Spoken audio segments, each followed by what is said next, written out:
రక్తము అమూల్యమైన రక్తము నిష్కలంకమైన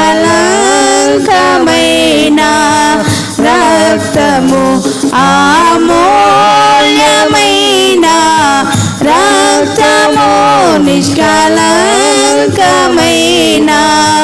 రక్తము యేసు రక్తము రక్తము రక్తము యేసు రక్తము రక్తము రక్తము ప్రతి ఘోర పాపమును కడుగును మన యేసయ్యా రక్తము ప్రతి ఘోర పాపమును కడుగును మన యేసయ్యా రక్తము బహు దుఃఖములో మునిగెనే చెమట రక్తముగా మారెనే బహు దుఃఖములో మునిగెనే చెమట రక్తముగా మారెనే యేసు రక్తము రక్తము రక్తము యేసు రక్తము రక్తము రక్తము మన సాక్షిని శుద్ధి చేయును మన యేసయ్యా రక్తము మన సాక్షిని శుద్ధి చేయును మన యేసయ్యా రక్తము మన శిక్షను తొలగించెను సంహారమునే తప్పించెను మన శిక్షను తొలగించెను సంహారమునే తప్పించెను యేసు రక్తము రక్తము రక్తము యేసు రక్తము రక్తము రక్తము అమూల్యమైన రక్తము నిష్కలంకమైన రక్తము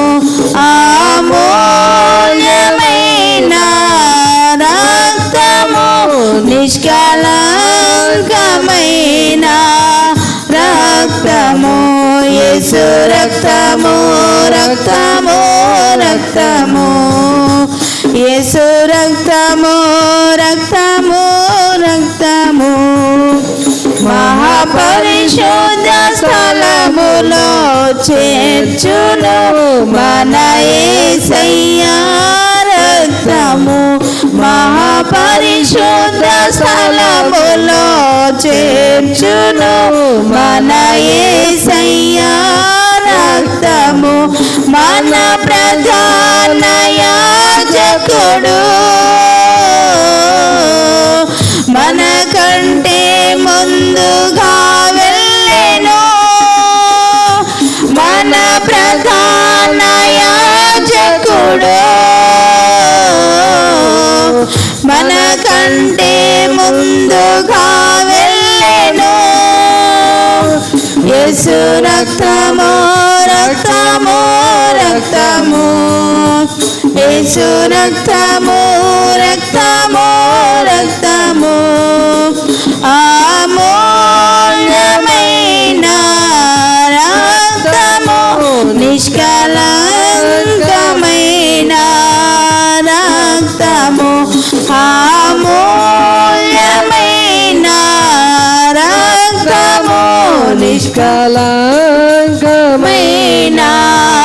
రక్తము యేసు రక్తము రక్తము రక్తము యేసు రక్తము రక్తము రక్తము హల్లెలూయా.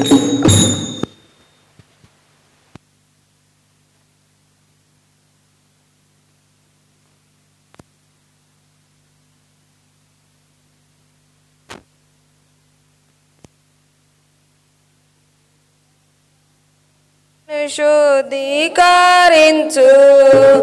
నీ రక్తమే నా బలము, నీ రక్తధారలే ఇలా పాపి కషాయమేచును, నీ రక్తధారలే ఇలా పాపి కషాయమేచును. పరిశుద్ధ తండ్రి పాపిని కడగి పవిత్ర పరచుము, పరిశుద్ధ తండ్రి పాపిని కడగి పవిత్ర పరచుము. నీ రక్తమే నన్ను శుద్ధీకరించు, నీ రక్తమే నా బలము.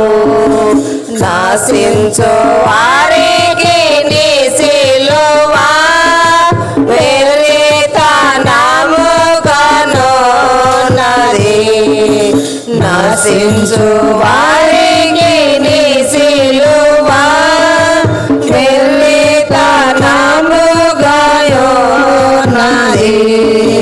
రక్షింపబడుచున్న పాపికి దేవుని శక్తి అయ్యున్నది, రక్షింపబడుచున్న పాపికి దేవుని శక్తి అయ్యున్నది. నీ రక్తమే నన్ను శుద్ధీకరించు, నీ రక్తమే నా బలము. నీ సిల్వలో కార్చినట్టి విలువైన రక్తముచే, నీ సిల్వలో కార్చినట్టి విలువైన రక్తముచే పాప విముక్తి చేసితివి, పరిశుద్ధ దేవతనయుడా. పాప విముక్తి చేసితివి, పరిశుద్ధ దేవతనయుడా. నీ రక్తమే నన్ను శుద్ధీకరించు, నీ రక్తమే నా బలము.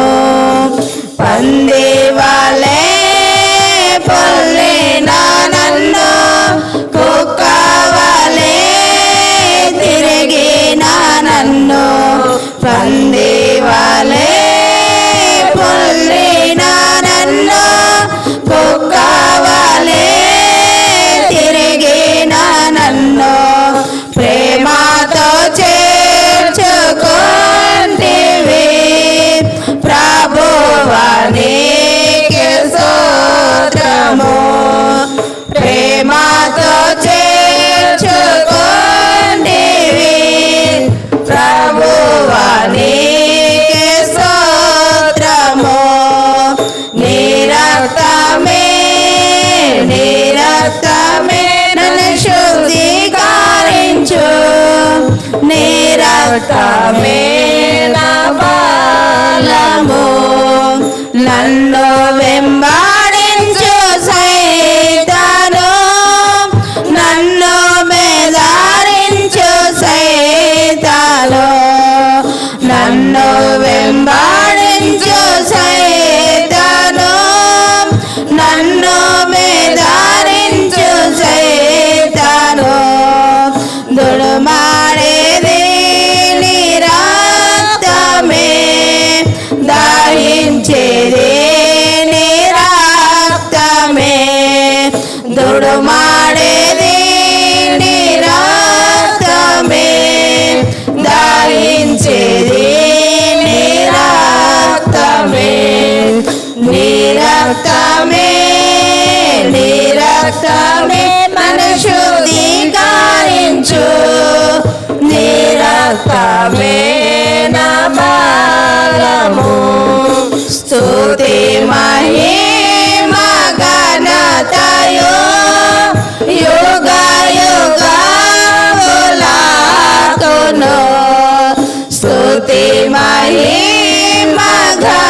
సువార్తయు యుగ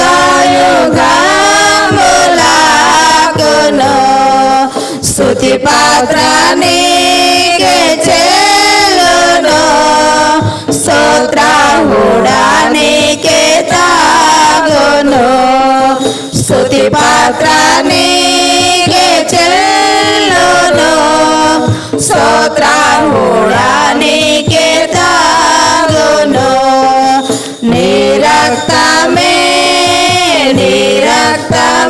నన్ను శుద్ధీకరించు నీ రక్తమే నా బలము. హల్లెలూయా.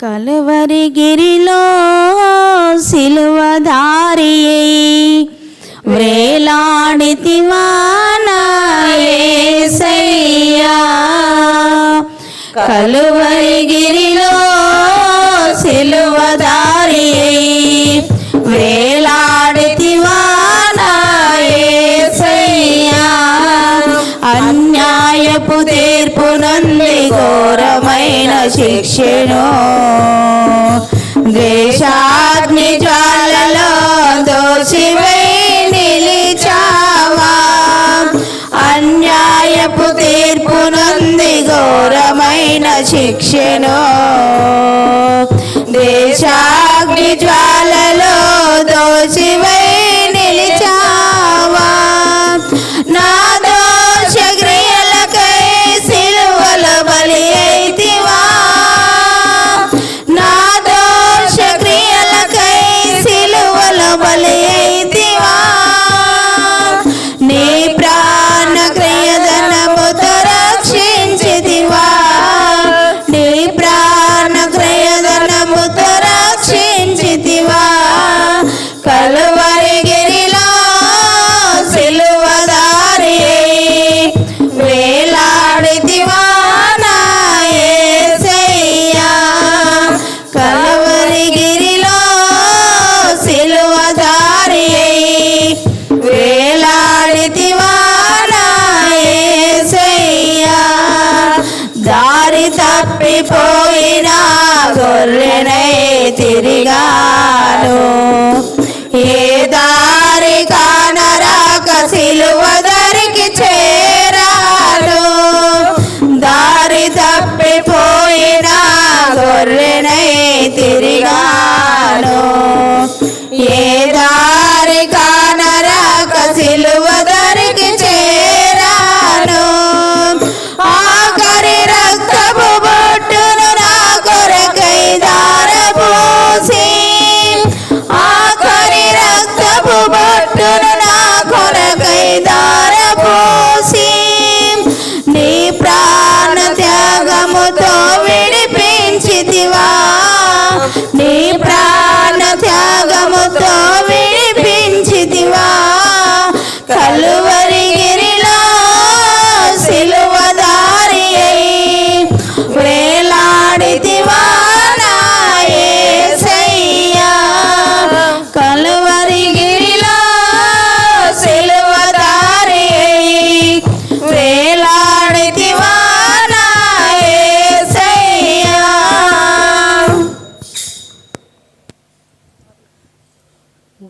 దైవతనయా క్రీస్తునాదుండా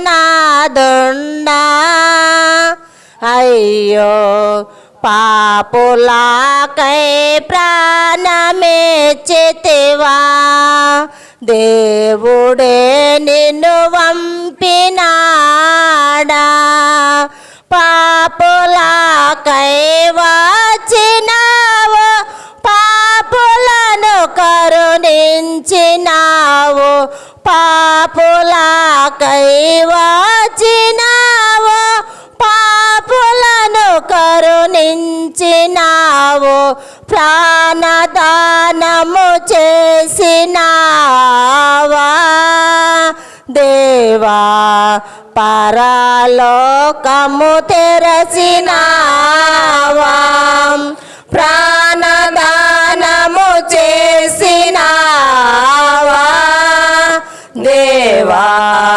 పరలోకము తెరచినావా దైవతనయ క్రీస్తునాదుండా అయ్యో పాపులకై ప్రాణమిచ్చితివా దేవుడే నిన్ను పంపినాడా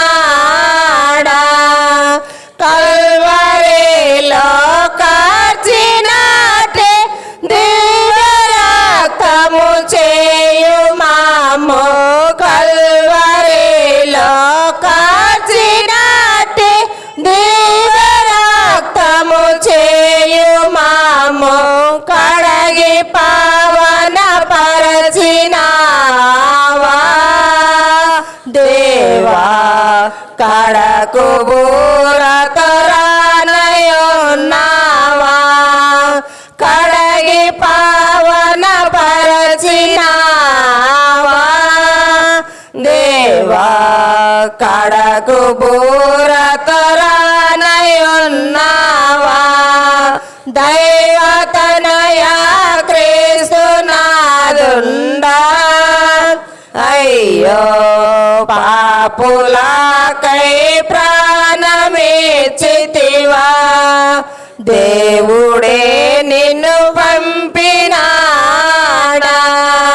మరణము జయించినావు మరణములో విరచినావు మరణము జయించినావు మరణములో విరచినావు మహిమ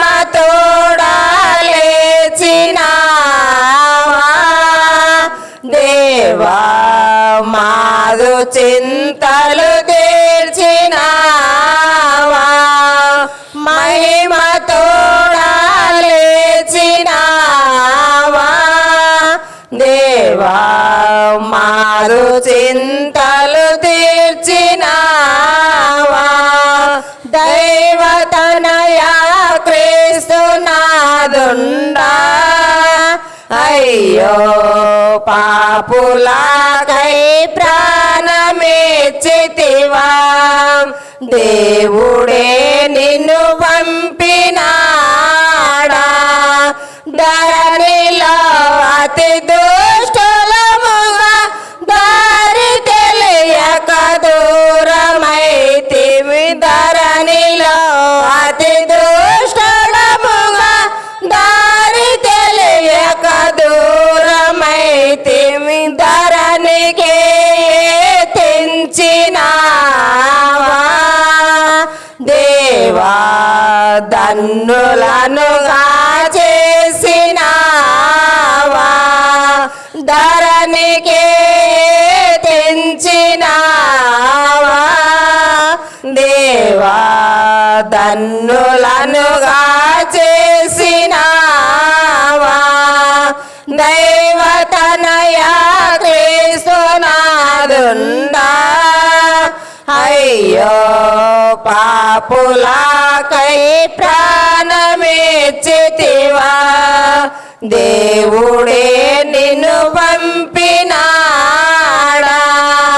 ఆది అంతములేనివాడా అందరికి నీవు దేవుడావు ఆది అంతములేనివాడా అందరికి నీవు దేవుడావు అల్పయో మెగయు నీవేగా యేసు ఆర్పటించుచురానయున్నావా అల్పయో మెగయు నీవేగా యేసు ఆర్పటించుచురానయున్నావా దైవతనయ క్రీస్తునాదుండా అయ్యో పాపులకై ప్రాణమిచ్చితివా దేవుడే నిన్ను పంపినాడా హల్లెలూయా. అందరం లేచి నిలబడదాం.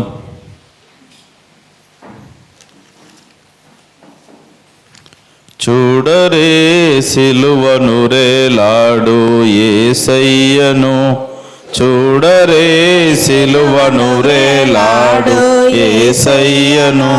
పాడు లోకంబునకై గోడు చెందే గదా, పాడు లోకంబునకై గోడు చెందే గదా.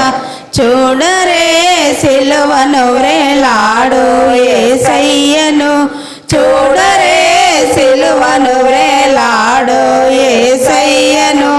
నా చేతులు చేసినట్టి దోషంబులే గదా, నా చేతులు చేసినట్టి దోషంబులే గదా. నా రాజు చేతులలో ఘోరంబు జీలలు, నా రాజు చేతులలో ఘోరంబు జీలలు. చూడరే సిలువను వ్రేలాడు యేసయ్యను, చూడరే సిలువను వ్రేలాడు యేసయ్యను. దురితంబు తలపులే పరమ గురుని శిరముపై, దురితంబు తలపులే పరమ గురుని శిరముపై. నెనరు లేక మొక్కెనయో ముల్లా కిరీటమై, నెనరు లేక మొక్కెనయో ముల్లా కిరీటమై. చూడరే సిలువను వ్రేలాడు యేసయ్యను, చూడరే సిలువను వ్రేలాడు యేసయ్యను. పరుగెత్తి పాదములో చేసిన పాపంబులు, పరుగెత్తి పాదములు చేసిన పాపంబులు. పరమ రక్షకుని పాదములలో నా మేకులు, పరమ రక్షకుని పాదములలో నా మేకులు.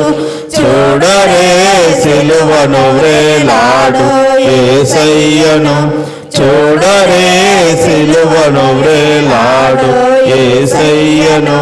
పాపేక్ష తోడగూడు నాది చెడ్డ పడకలే, పాపేక్ష తోడగూడు నాది చెడ్డ పడకలే. పరమ గురుని ప్రక్కలోన బల్లెంబు పోటులు, పరమ గురుని ప్రక్కలోన బల్లెంబు పోటులు. చూడరే సిలువను వ్రేలాడు యేసయ్యను, చూడరే సిలువను వ్రేలాడు యేసయ్యను. కూర్చోండి. అందరూ తలలు వంచి కళ్ళు మూసుకుంటుండగా రాజమ్మ వైఫ్ ఆఫ్ నాగరాజు గారు ప్రార్థన చేస్తారు. అందరము ప్రార్థనలో ఏకీభవించుదాం.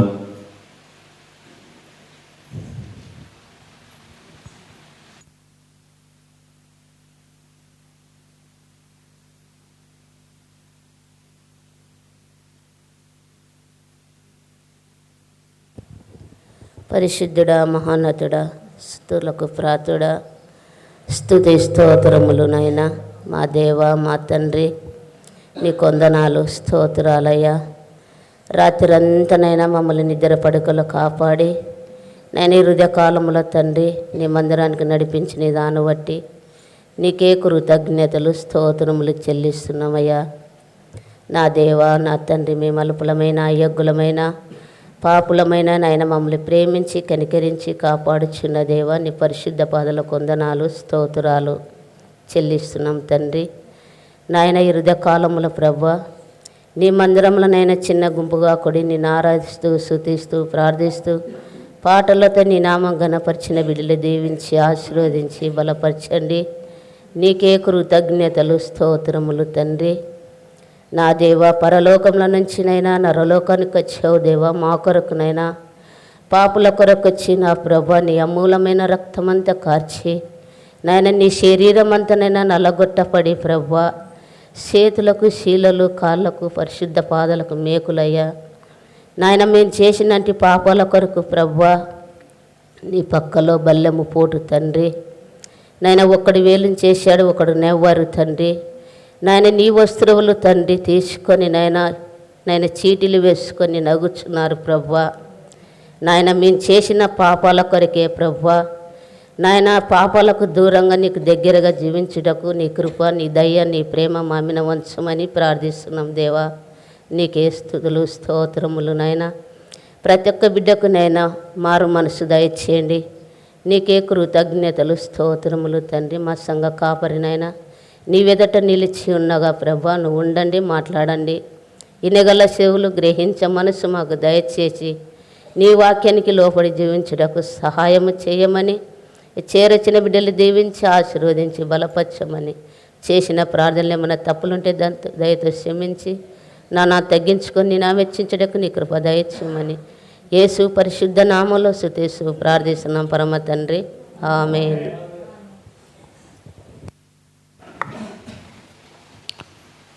స్రవంతి వచ్చిందా? సరే, సమయంలో స్వరూపరాన్ని ముందుకు వచ్చి సామెతల గ్రంథము 30వ అధ్యాయము 7, 8, 9 వచనాలు చదవగా విందాం. సామెతల గ్రంథము 30వ అధ్యాయము 7, 8, 9 వచనాలు.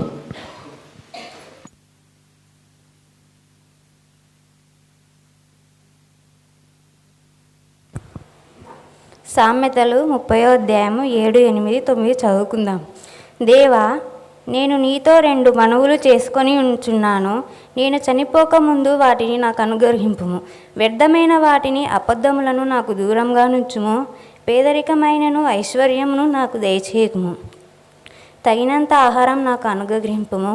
ఎక్కువైన ఎడల నేను కడుపు నిండిన వాడిని నేను విసర్జించును. యెహోవా ఎవడిని అందనేమో, లేక బీదనైన దొంగలి నా దేవుని నామము దూషింతునేమో. దేవుడి వాక్యం పరిశుద్ధంగా దీవించునుగా.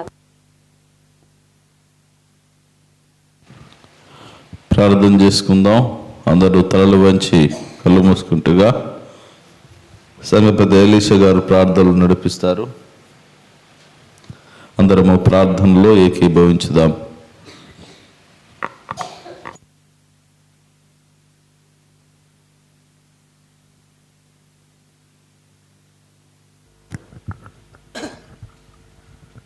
అందరు కళ్ళు మూసుకున్నట్టు ప్రార్థిస్తున్నాము. సర్వశక్తిమంతుల సర్వాధికారి గొప్ప దేవుడ స్తోత్రములైన దయగలన తండ్రి, దయమడకు గొప్ప దేవుడ నీకు వందనాలు స్తోత్రాలైనా. అవును ప్రభా, ఈ దినం చుల్లాక ఎంతమంది మరణించినారైనా ఈ దినం మేము ఉండమంటే నీవే, నీ కృప, నీ దయ, నీ ప్రేమనైనా. అవును స్తోత్రాలు వందనాలైనా. అల్బా ఈ 2 దినాల నుండి 4 దినాలు కాసి కాపాడడానికి వందనాలు స్తోత్రాలైనా. నా దేవ, నా తండ్రి, ఈ గృహం కొరకు ఎంతో శ్రమ పడుతున్నాం. ఆ గృహం దాతలను ఏర్పాటు చేస్తాను ప్రభావం అడిగి వేడుకుంటున్నాను నా తండ్రి, ఆమేన్.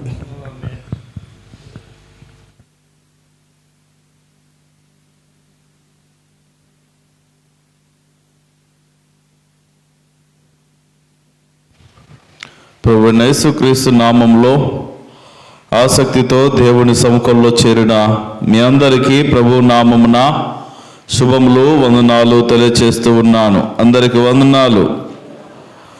ప్రభునందు ప్రేమణ దోంబిడ్లారా, దేవుని కృపను బట్టి ఈ క్రీస్తు శిలువ శ్రమల అనుదిన కార్యక్రమంలో భాగంగా 7వ రోజు పరిశుద్ధ ఆదివారపు దినమున ప్రభు సముఖంలో చేరి ఆ ప్రభువును స్తుతించి ఆరాధించే కృపను దేవదేవుడు మనందరికి అనుగ్రహించాడు. నిన్నటి దినమున మరి ఆగూరు భక్తుడైనటువంటి ఆగూరు చేసుకున్న, దేవుని దగ్గర చేసుకున్న 2 మనవులు గురించి మనము ధ్యానం చేశాం. 2 కోరికలు దేవుని దగ్గర కోరాడు. మొదటి కోరిక ఏంటి? వ్యర్థమైన వాటిని, అబద్ధములను నాకు దూరముగా నుంచుము. పేదరికమునైనను ఐశ్వర్యమునైనను నాకు దయచేయకుము. తగినంత ఆహారము నాకు దయచేయమని ప్రార్థన చేశాడు. ప్రేమణ దోంబిడ్లారా, ఈ 2 చాలా గొప్ప కోరికలు. ఒక విశ్వాసి జీవితంలో ఈ రీతిగా అడగడం అంటే ఒక దైవభక్తుని జీవితంలో చాలా గొప్ప కోరిక. దేవుడు ఖచ్చితంగా మెచ్చేటటువంటి కోరిక. కొన్ని మనం కోరుకుంటూ ఉంటాం, ప్రభు దగ్గర అడుగుతూ ఉంటాం. ఏది అడుగుతామో మనకు తెలియదు, ఎందుకు అడుగుతామో మనకు తెలియదు. దాని ద్వారా మనకు నిజముగా ప్రయోజనం ఉన్నదా లేదా అనేటటువంటి విషయాన్ని కూడా మనము గుర్తెరగని వారముగా ఉండి అడుగుతూ ఉంటాం. కానీ ఏది అడగాలో తెలుసుకున్నటువంటి వ్యక్తి ఆగూరు, ఎందుకు అడగాలో కూడా తెలుసుకున్నటువంటి వ్యక్తి అని మనము గుర్తించాలి. తన జీవితంలో ఉన్నటువంటి 2 కోరికలు దేవుని ముందర దేవుని సన్నిధిలో ప్రార్థనలో పెట్టి, ప్రభువా ఈ 2 మనవులు నీ దగ్గర చేసుకుంటున్నాను, దయచేసి నేను చచ్చే లోపల నాకు ఆ మనవులను అంగీకరించు, నా కోరిక తీర్చుమని చెప్పాడు. అబద్ధాలను, ఇదిగో వ్యర్థమైన వాటిని నాకు దూరముగా పెట్టి, రెండవదిగా పేదరికమునైనను ఐశ్వర్యమునైనను కలగచేయక, ఆ 2 నాకొద్దు, పేదరికం వద్దు, ఐశ్వర్యం వద్దు, ఏదో ఒక సాధారణమైన జీవితం చాలు, నా కడుపు నిండితే చాలు, తగినంత ఆహారం నాకు దయచేయము అని అన్నాడు. ఎందుకు ఈ రీతిగా ప్రార్థన చేశాడో ఇగో 9వ వచనంలో చెప్తూ ఉన్నాడు, చదవండి. ఎక్కువైన ఎడల నేను కడుపు నిండిన వాడనై నిన్ను విసర్జించి యెహోవా ఎవడని అందునేమో. ప్రేమను దేవుని బిడ్డలారా జ్ఞాపకం చేసుకుందాం. నిజంగా మనిషి జీవితాన్ని మనం పరిశీలన చేసుకున్నట్లయితే మనకన్నీ సమయానికి అన్ని సమకూర్చబడితే బాగానే ఉంటుంది, కానీ కొంచెం ఎక్కువ అయిపోయింది అనుకోండి, పైన కొమ్ములు వచ్చేస్తాయి. ఏమొస్తాయి? కొమ్ములు వస్తాయి. ప్రియమైన దేవుని బిడ్డలారా, అది బహు భయంకరమైనటువంటి జీవితం. ఆ స్థితి ఎవరికి రాకుండా చూసుకోవాలని భక్తుడు ముఖ్యంగా తనకు ఆ స్థితి రాకుండా చూసుకోవాలని భావించి దేవుని దగ్గర చక్కటి విన్నపము చేసినట్లుగా మనం చూస్తూ ఉన్నాం. నువ్వు అడిగితే ఇచ్చే దేవుడవే, కానీ ఎక్కువ ఇచ్చావనుకో, ఎక్కువ అడిగితే ఎక్కువ ఇస్తావు, కానీ ఎక్కువగా నాకు సర్వము సమకూర్చబడినందున నేను బాగా తిని కడుపు నిండి చివరికి యెహోవా ఎవడు అనేటటువంటి దుస్థితికి దిగజారుతానేమో, నాకు ఆ స్థితి వద్దు అని చెప్పాడు. ప్రేమణ దేవుని బిడ్డలారా, జ్ఞాపకం చేసుకుందాం. ఇశ్రాయేలీలకు కూడా దేవుడు మన్నా కురిపించాడు. మన్నా కురిపించినప్పుడు వాళ్ళందరికీ చాలా చక్కగా చెప్పాడు, అయ్యా బయట మీకు మన్నా దొరుకుతుంది, పాలెంలోనికి వెళ్ళి, పాలెం అవతల మరి మన్నా దొరుకుతుంది, వెళ్ళి తీసుకొచ్చుకోండి, కూర్చుకోండి అన్నాడు. మీ ఇంట్లో ఎంతమంది ఉంటే అంతమందికి కూర్చుకోండి అన్నాడు. కొంతమంది మహానుభావులు, మనలాంటి మహానుభావులు ఉన్నారు. చదవండి, నిర్గమకాండము 16వ అధ్యాయము 18వ వచనం.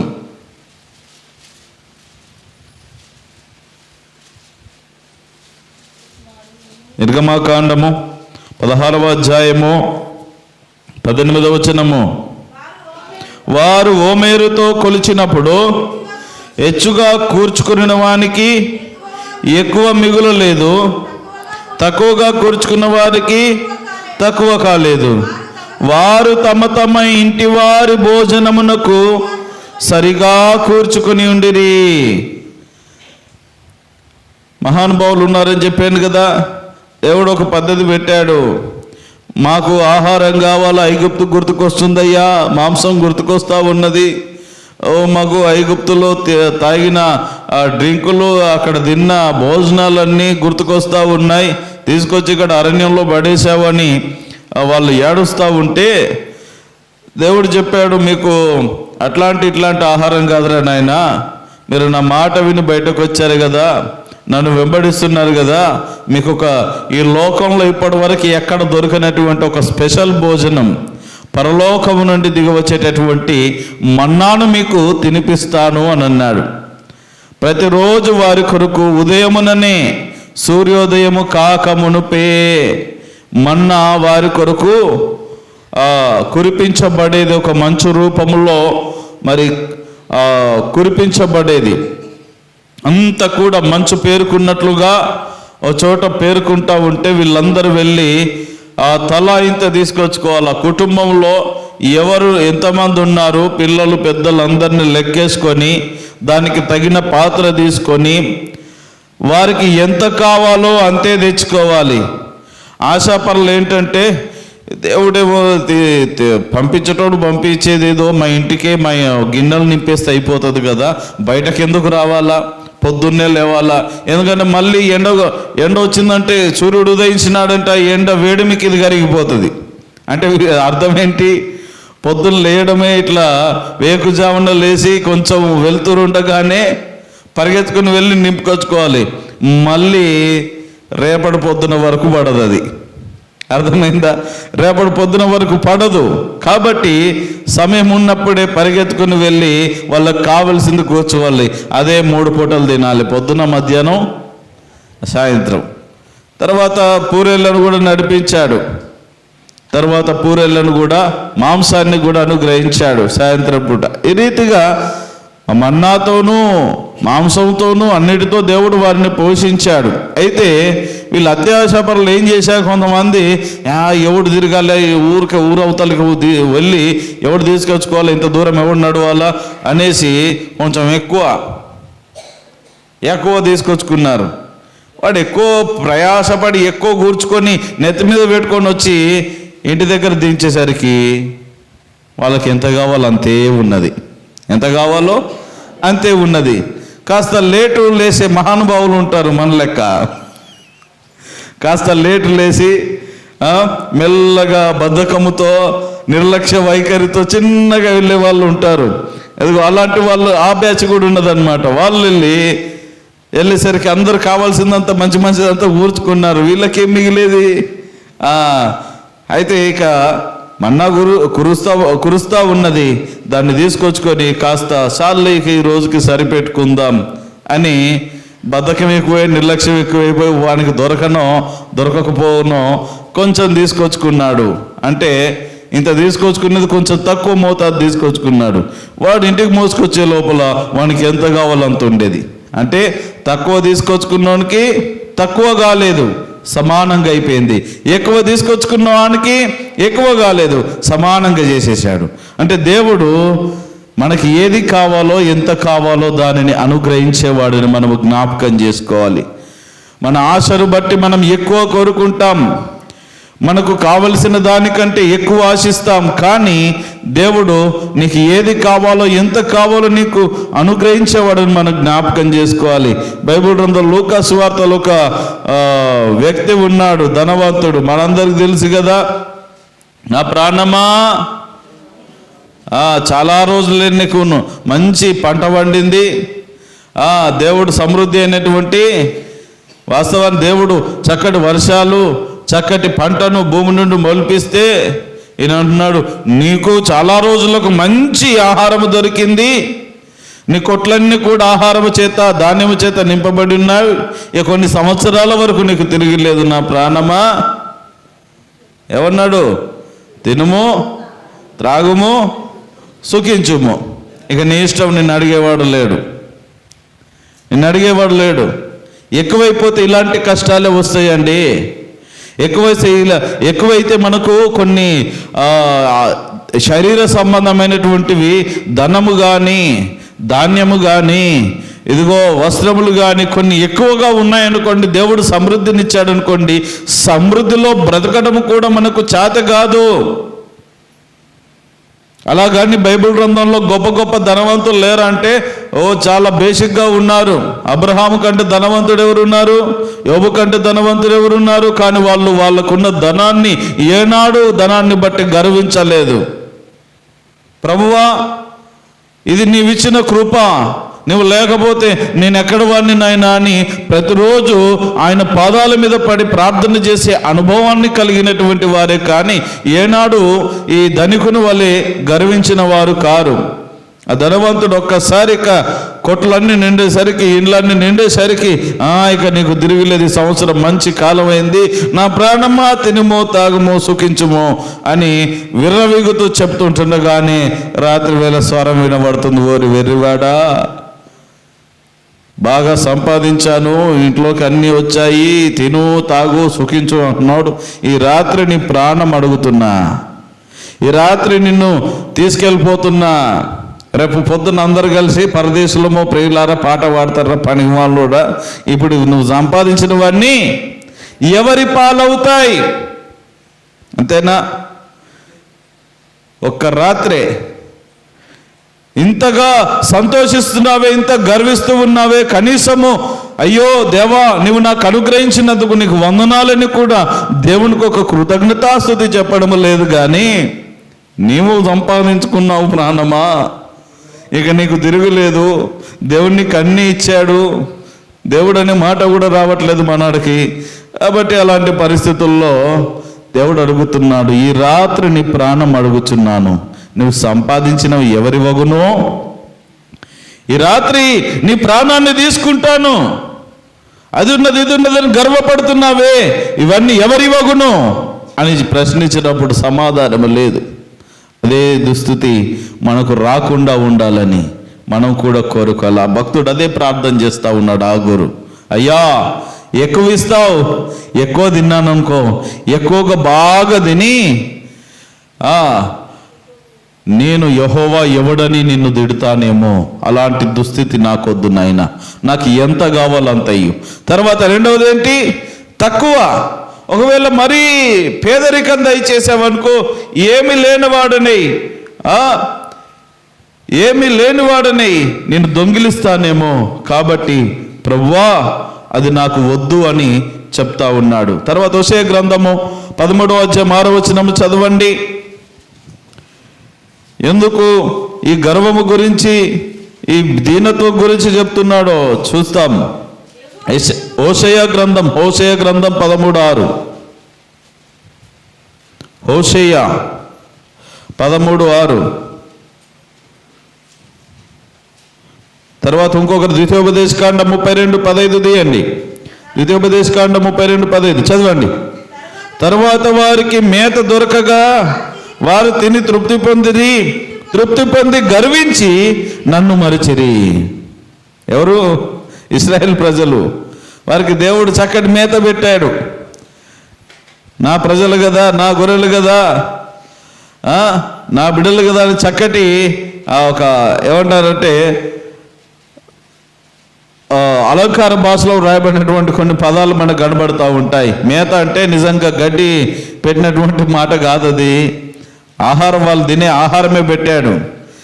చక్కటి మేత వారికి దొరికేను కానీ వారు తిని తృప్తి పొందిరు కానీ తృప్తి పొంది గర్వించి నన్ను మర్చిపోయారు. గర్వం వస్తే దేవుణ్ణి తిట్టేది ఒకటి ఉంటుంది, మర్చిపోయే పరిస్థితి కూడా ఉంటుంది. దేవుణ్ణి పక్కన పెట్టేస్తాం, మొత్తం ఇక దేవుణ్ణి దుర్భాషలాడి, ఎవరు దేవుడు, నేను చేయంది దేవుడు ఎక్కడి నుండి ఇచ్చాడు, నేను కష్టం చేసినని చెప్పుకునేటటువంటి స్థితిలోకి కూడా వెళ్ళిపోతూ ఉంటాం. తర్వాత చదవండి ద్వితీయోపదేశకాండం 32:15. యెషూరును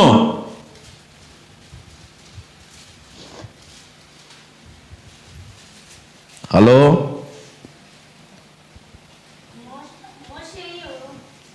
ద్వితీయోపదేశకాండం 32:15. యెషూరును క్రొవ్వినవాడై కాలు జాడించెను, నీవు క్రొవ్వి బలిసి మందుడవైతివి. వాడు తన్ను పుట్టించిన దేవుని విడిచెను, తన రక్షణ శైలమును తృణీకరించెను. దేవుడు చెప్తున్నటువంటి మాట. కొన్నిసార్లు దేవుడు మనకు అధికముగా ఇచ్చాడు అనుకోండి, గొప్పగా ఇచ్చాడు అనుకోండి, అన్ని సమృద్ధిగా ఇచ్చాడు అనుకోండి, ఇదిగో ఇలాంటి తత్వాలు మనలో బయటపడతాయి. ఇది సత్యం మనిషి జీవితంలో. అందుకని చెప్తా ఉన్నాడు, యెషూరును క్రొవ్విన వాడై కాలు జాడించెను, నువ్వు క్రొవ్వి బలిసి మందుడవైతివి. వాడు తన్ను పుట్టించిన దేవుని విడిచిపెట్టాను. చూడండి, దేవుణ్ణి దూషిస్తాము, దేవుణ్ణి మర్చిపోతాం, చివరికి మరి దేవుని విడిచిపెడతాము, ఆయనను తృణీకరిస్తాము. అలాంటి స్థితి ఎక్కువగా ఉన్నప్పుడు అలాంటి స్థితి ఉంటుంది. అందుకే ఇక్కడ భక్తుడు ఏమంటున్నాడంటే, నాకంత వద్దయ్యా, నాకు తగినంత ఇయ్యు అని అంటున్నాడు. ద్వితీయోపదేశకాండం 8వ అధ్యాయం 10వ వచనం చదవండి. ద్వితీయోపదేశకాండం 8వ అధ్యాయం 10వ వచనం. నీవు తిని తృప్తి పొంది నీ దేవుడైన యెహోవా నీకు ఇచ్చిన మంచి దేశమును బట్టి ఆయనను స్తుతింపవలెను. హల్లెలూయా. ఏం చేయాలన్నట? దేవుని స్తుతించాలి. ఎప్పుడు మన నోట స్తుతి ఉంటుందో తెలుసా? మన నోట స్తుతి ఉండాలంటే మనకి ఎక్కువ ఉండొద్దు, మనకు తక్కువ ఉండొద్దు. ఎక్కువ ఉండదంటే ఇలాంటి కొమ్ములు వస్తాయి, దేవుణ్ణి దూషిస్తాం, మర్చిపోతాం, అసలు ప్రభువును విడిచిపెట్టి నీకు నాకు సంబంధం లేదు అన్నట్టుగా వ్యవహరిస్తాం. అదే కడుపు గాలిందనుకోండి, ఏం దేవా ఇన్నాళ్ళుగా మందిరానికి వస్తావు, ఇంత చక్కటి భక్తి చేస్తూ ఉన్నా కానీ నన్ను ఎందుకు ఇలా పస్తులు పెడతా ఉన్నావు, నాకెందుకు ఈ దుస్థితి, నాకెందుకు ఈ కష్టాలు అని ఏడుస్తూ కొన్నిసార్లు మనము బాధపడేటటువంటి పరిస్థితులు, వాటి మధ్యలో మనం ప్రభువును సంతోషంగా స్తుతించలేం. అయితే మనకు ఏది కావాలో, ఎప్పుడు కావాలో, ఎంత కావాలో, ఎలా కావాలో అవి దేవునికి తెలుసు. ఆ రీతిగా ప్రభువు మనకు అనుగ్రహించినప్పుడు మన నోట వచ్చేది ఏంటో తెలుసా? స్తుతి. హల్లెలూయా. ఆ స్తుతి మన నోట ఉండాలి. దేవా, ఈ రోజున నాకు ఆహారం ఇచ్చినందుకు వందనాలు, ఈ రోజున నాకు చక్కటి వస్త్రములు ఇచ్చినందుకు వందనాలు, నాకు నివాసములు ఇచ్చినందుకు వందనాలు, నాకు గర్భఫలం ఇచ్చినందుకు వందనాలు, నాకు చక్కటి పంటలు ఇచ్చినందుకు వందనాలు, నా కష్టార్తమును ఆశీర్వదించినందుకు వందనాలు, నాకు ఆరోగ్యం ఇచ్చినందుకు వందనాలు. ఈ రీతిగా దేవుడు నీకు అనుగ్రహించినటువంటి సమస్తము ద్వారా దేవునికి కృతజ్ఞతాస్తుతులు చెల్లిస్తూ దేవునికి బద్ధుడవు బద్ధురాలవై ఉండాలని ప్రభు పేరిట మనవి చేస్తూ ఉన్నాను. దేవునికి మహిమ కలుగును గాక. హల్లెలూయా. కాబట్టి ప్రభు నందు ప్రేమణ దౌం బిడ్డలారా, అందుకని ఎక్కువ వద్దు నాయనా, ఎక్కువ ఉంటే ఆ దుస్థితి నాలోనికి వస్తుంది, తక్కువ ఇస్తే అయ్యో ప్రభువా కడుపు కాలినవాడనై బీదనై దొంగిలించి నీ నామానికి అవమానము తెచ్చి ఆ కడుపు తిప్పల కొరకు కష్టపడి పని చేయడం మర్చిపోయి కొన్నిసార్లు ఎంత కష్టం చేసినా సరితూగనటువంటి సమృద్ధి ఉండదు. అందుకని దొంగిలించి నీ నామానికి అవమానము తెస్తానేమో అంటే చూడండి, ఎటు చూసినా దేవుని దగ్గర తన జీవితము ఎలా ఉండాలో చూసుకుంటున్నాడు తప్ప తన స్వార్థాన్ని చూసుకోవట్లేదు. ఒకవేళ నిన్ను విడిచిపోతానేమో, ఒకవేళ నీ నామానికి అవమానం తెస్తానేమో అంటే ప్రభువును విడువని స్థితి ఉన్నది. అదే దేవుని యందు భయభక్తులు కలిగిన జీవితం అంటే. అలాంటి జీవితాన్ని ఏ భక్తుడైతే కలిగి ఉంటాడో నిజంగా దేవుడు వారిని గొప్పగా ఆశీర్వదిస్తాడని మనవి చేస్తా ఉన్నాను. అందుకని ప్రభు నందు ప్రేమణ దౌం బిడ్డలారా, ఆగూరు ఈ రెండు విషయాలు ఎందుకు అడిగాడు అనంటే, ఇదిగో ఎక్కువగా దేవుడివ్వగలిగిన సమర్థుడు, కానీ కొన్నిసార్లు ఎక్కువగా ఉంటే గర్వించిన వాళ్ళు ఉంటారు.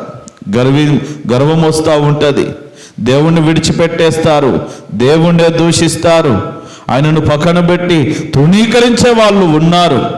ఎంతోమంది బైబిల్ గ్రంథంలో కూడా అలాంటి వ్యక్తిత్వం కలిగిన వారు ఉన్నారు. ఈ టాపిక్లో మనం నేర్చుకుంటా పోతే అనేక విషయాలు ఉంటాయి.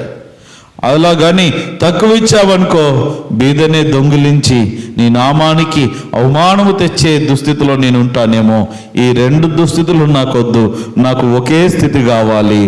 నాకు కావాల్సింది నాకు దయచేయి, అనుదిన ఆహారం నాకు దయచేయి, చక్కటి వస్త్రాలు నాకు దయచేయి, నా బిడ్డలను నన్ను దీవించు, మా కుటుంబాన్ని దీవించు, గర్భఫలము భూఫలము సమస్తమును దీవించు అని దేవుని పాదాల చెంత చేరి ఈ మనవులు చేస్తా ఉన్నాడు.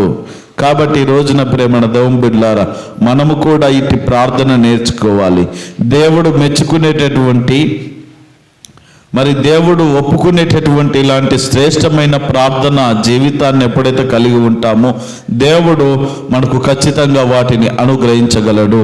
అట్టి సమృద్ధిని, మీకు కావలసినటువంటి సమృద్ధిని దేవుడు మీకు అనుగ్రహించి మీకు కావలసిన ప్రతి అవసరత క్రీస్తు యేసు నామ మహిమేశ్వరంలో తీర్చబడును గాక. అందరము లేచి నిలబడదాం. ముగింపు ప్రార్థన ఆశీర్వాదముతో కార్యక్రమాన్ని ముగించుకుందాం. ఈరోజు ఉదయం 8 గంటలకు సండే స్కూల్ ఆరాధన. మీ ఇంట్లో ఉన్న చిన్నపిల్లలందరినీ త్వరగా మందిరానికి పంపించండి. 8 గంటలకు 10 గంటలకు సంఘ ఆరాధన. అందరూ కూడా పనులకు పోయి మధ్యాహ్నం 1 గంటకు వస్తారు కదా, వచ్చి నమస్తే పెట్టుకోండి. అంతేనా? ఆదివారము ప్రభువుకి ఇవ్వాల. మనం పనికి పోయినామంటే ఆయన సమయాన్ని ఆ రోజును దొంగిలించినట్టే దొంగలం అవుతాం. కాబట్టి ఆ దుస్థితిలో ఉండొద్దు. మరందరూ కూడా ఈరోజు దేవుణ్ణి సేవించండి, ప్రతి ప్రార్థనలో పాలు పొందండి, దైవిక దీవెనలు పొందుకోండి. అదేవిధంగా మధ్యాహ్నం ప్రార్థనలోనే మరి స్టూడెంట్స్ కొరకు ప్రార్థన చేసి పంపిస్తాం. ఆ రీతిగా స్టూడెంట్స్ కూడా సిద్ధపడి రావాలని ప్రభుపేట మనవి చేస్తూ ఉన్నాను. మరి మధ్యాహ్నం 3 గంటలకు బైబిల్ క్లాస్, సాయంత్రం 6:30కు మరలా సాయంకాల ఆరాధన. ఈ కార్యక్రమాలు యథావిధిగా జరుగుతాయి. అందరూ గమనించాలని ప్రభుపేట మనవి చేస్తూ ఉన్నాను. అందరు కళ్ళు మూసుకున్నట్టుగా ప్రార్థన. దయగలిగిన మా తండ్రి, కృపగలిగిన మా రక్షకానికి వందనాలు, కృతజ్ఞతాస్తులు చెల్లిస్తూ ఉన్నాం. ఆసక్తితో నీ పాదాల చెంత చేరిన ఈ నీ ప్రియ ప్రజలందరినీ పేరు పేరు వరుసన దీవించి ఆశీర్వదించి ఆరోగ్యములతో సుఖ సంతోషములతో శాంతి సమాధానములతో వర్ధలింపచేయండి. మా ప్రభువా, మరిదిగో చేరువచ్చినటువంటి నీ ప్రియ ప్రజలందరికీ ఆ గురు ద్వారా మా ప్రభు ఎలా ప్రార్థన చేయాలో నేర్పించినందుకే వందనాలు. చాలా సందర్భాల్లో మా ప్రభువా మా అతియాశలను బట్టి మా ప్రభువా మరిదిగో మాకు మా ప్రభు ఇంకా ఎక్కువగా కావాలని ఆశించిన వారమై మా ప్రభువా మరి మేము అడిగి మరి చాలాసార్లు ప్రార్థనలో మరి విజయాన్ని సాధించలేకపోతూ ఉన్నాం. ఎలా అడగాలో ఆ గురు మాకు నేర్పించారు. మా ప్రభువా మరిదిగోని సన్నిధిలో వేడుకొచ్చున్నాం. మేము అడిగిన వేళలో నీవు అనుగ్రహించు వాళ్ళని విశ్వసించి మా ప్రభువా మరిదిగో మరి మా జీవితంలో ఏది అవసరమో దానిని మాకు దయచేయగలరని ప్రార్థిస్తూ ఉన్నాం. మా ప్రభు ఆ గురు వాళ్ళ వ్యర్థమైన మాటలు అబద్ధములను మా నోటికి రానియకుండా మమ్మల్ని కాపాడమని వేడుకొనుచున్నాం. మా ప్రభు రెండవదిగా ఇదిగో మాకు కావలసినటువంటి ఆహారమును, కావలసినటువంటి వస్త్రములను, ధనమును, ధాన్యమును మా ప్రభువా మరి సంతానమును సమస్తమును మాకు అనుగ్రహించి నడిపించండి. పేదరికం వద్దు, ఐశ్వర్యం వద్దు నాయన, మమ్మల్ని నీ కృపలో భద్రపరిచి నడిపించండి. మా ప్రభువా మరి ప్రేమిడులను మీరు దీవించినటువంటి ఆ దీవెనల మధ్యలో బ్రతికే కృపను దయచేయాలని ప్రార్థిస్తూ ఉన్నాం. మా ప్రభువా జ్ఞాపకం చేసుకుంటున్నాం. చేరవచ్చిన ప్రజలందరిని దీవించండి. మరి రోజున జరగబోతున్నటువంటి ఆరాధనలన్నీ నామానికి మహిమకరముగా జరిగించి ఆటంకాలు, ఆక్షేపణలు, చోదనలు యేసు నామమున దూరపరచమని ప్రార్థిస్తూ ఉన్నాం. నీ సన్నిధి, ప్రసన్నత, నీ క్షేమమును మాకెల్లరకు దయచేయండి. మరి చక్కగా ప్రయాసపడి సిద్ధము చేస్తున్నటువంటి మా ప్రవీణ బిడ్డలను, ప్రయాసపడుతున్నటువంటి వారిని, చక్కగా మందిరాన్ని శుభ్రము చేస్తున్నటువంటి బిడ్డలను దీవించమని, వారు రావాల్సిన ప్రతిఫలమునియమని ప్రార్థన చేస్తూ ఉన్నాం. రీతిగా మీరే కృప చూపించి సహాయం చేసి మహిమ, ఘనత, ప్రభావాలు పొందుకొనగలరని నజరేయుడైన యేసు క్రీస్తు దివ్య నామమున ప్రార్థించడి వేడుకొనుచున్నాము తండ్రి. పరలోకమందున్న మా తండ్రి, నీ నామము పరిశుద్ధపరచబడుగాక, నీ రాజ్యము వచ్చుగాక, నీ చిత్తము పరలోకములో నెరవేర్చినట్టు భూమి నెరవేరుగాక. మానవుడు మాకు దయచేయము, మనసులకు క్షమించిన ప్రకారం మిమ్మల్ని క్షమించు, మమ్మల్ని శోధనలకు కాకుండా తప్పించుము. ఎందుకంటే రాజ్యము, బలము, మహిమ నిరంతరమని విన్నావు తండ్రి. తండ్రి, కుమార, పరిశుద్ధాత్మిక సహవాసము, కృపా, కాపుదల, సంరక్షణ, ఆరోగ్యములు, శాంతి, సమాధానములు ఆసక్తితో ప్రభు సౌకర్యంలో చేత మీకు ಎಲ್ಲರಿಗೂ వ్యక్తిగత జీవితాలకు, మీ కుటుంబాలకు ఇప్పుడు నీ ఎల్లప్పుడూ సదాకాలము తోడైనటువంటి నడిపించును గాక. ఆమేన్.